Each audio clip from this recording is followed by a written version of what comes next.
Hi, in this video we will show you how to reset Epson PM225 using resetter or adjustment programs. First, you need to download these resetter or adjustment programs. We put link into the description. After you download these adjustment programs, you need to right click and choose Extract here.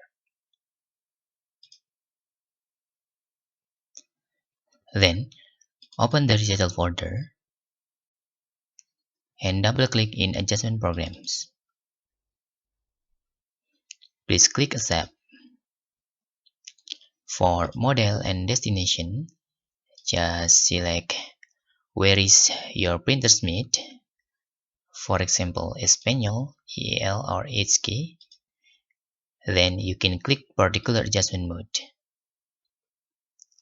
Select consumable maintenance counter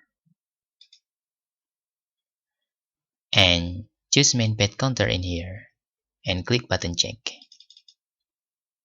After that, you can click button initialization. If you encounter an error in here, you can repeat this step and make sure the printer is connected and the on mode. After the resetter works, you can just click finish. Then you can close the resetter programs. Then turn off the printer and then turn on the printer again. Hope this video helpful for you.